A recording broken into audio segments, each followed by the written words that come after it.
एकादशी व्रत कथा। बामन एकादशी। युधिष्ठिर बोले, भाद्रपद शुक्ल पक्ष की एकादशी का क्या नाम है? कौन देवता है? क्या विधि है और क्या इसका पुण्य है?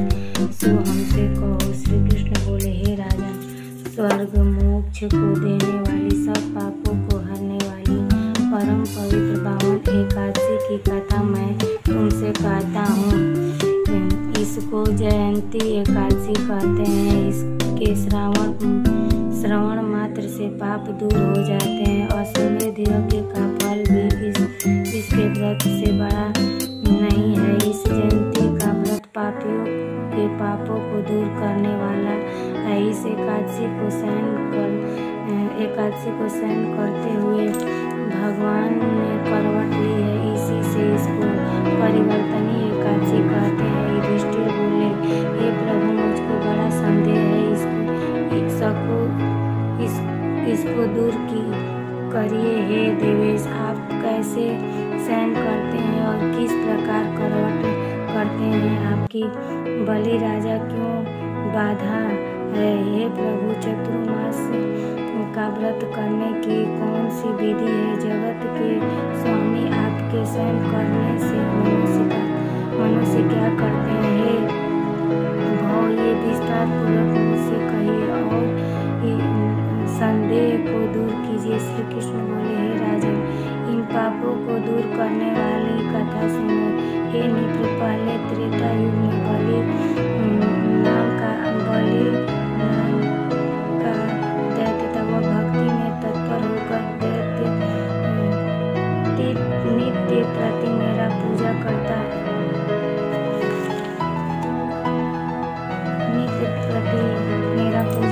परंतु उस महात्म में इंद्र से बैर करके मेरा दिया हुआ इंद्रलोक जीत लिया। फिर देवता और ऋषियों को लेकर इंद्र प्रभु के पास गए। सुंदर वचनों से मेरी स्तुति की और देवताओं के साथ बृहस्पति जी ने अनेक बार पूजन किया। इसलिए मैं पांचवा अवतार बामन रूप से धारण किया। संपूर्ण ब्रह्मांड जिसमें स्थिर है, ऐसे उग्र रूप धारी बामन ने सत्य से तत्पर राजा बलि को जीत लिया। युधिष्ठिर बोले, आपने बामन रूप असुर बलि राजा को कैसे जीत लिया? ये कथा विस्तार पूर्वक कहिए। मैं आपके भक्त हूँ। श्री कृष्ण बोले, मैं ब्रह्मचारी बालक का रूप धारण करके बलि राजा के प्रार्थना की कि मुझे 3 पेड़ ढूंढ दीजिए। वह मुझको 3 लोक के समान होगी। राजन, यह दान मुझको देना चाहिए। इनसे कुछ विचार नहीं किया, विचार नहीं करना चाहिए। मेरे ऐसे कहने पर राजा भूमि दान दिया। पर संकल्प करते ही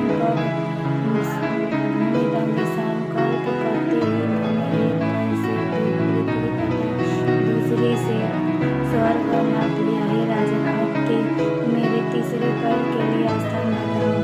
इस तरह मेरे कहने पर राजा ने अपना मस्तक दे दिया। तो मैंने उसके माथे पर एक पैर रख दिया। फिर मेरी पूजा करने वाला बलि राजा पाताल को चला गया। उसको नम्र देखकर मैं प्रसन्न हो गया और उससे कहा कि हे राजा, मैं सदा तुम्हारे समीप रहूंगा। मेरी एक मूर्ति बलि राजा के आश्रम में निवास करती है और दूसरी मूर्ति क्षीर सागर में शेष जी के ऊपर शयन करती है। जब कीर्तन की एकादशी आती है, कार्तिक की एकादशी आती है, वहाँ तक भगवान शयन करते हैं। इस बीच में जो पुण्य किए जाए वह सब पुण्य से उत्तम होता है। राजन, इस कारण से इस एकादशी का व्रत यत्न पूर्वक करना चाहिए। यह बहुत पवित्र हो और पापों को दूर करने वाली है। सो सो इस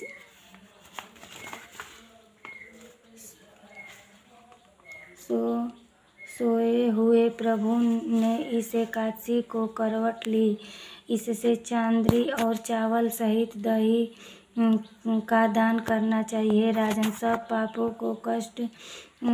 पाप को नष्ट करने वाली इस लोक में सुख और अंत में मोक्ष देने वाली इस सुंदर एकादशी के व्रत को जो करता है वह देवलोक में जाकर चंद्रमा की तरह प्रकाश करता है। जो मनुष्य के पापों को हरने वाली इस कथा को सुनाता हूँ, इसको 1000 अश्वमेध यज्ञ का फल मिलता है।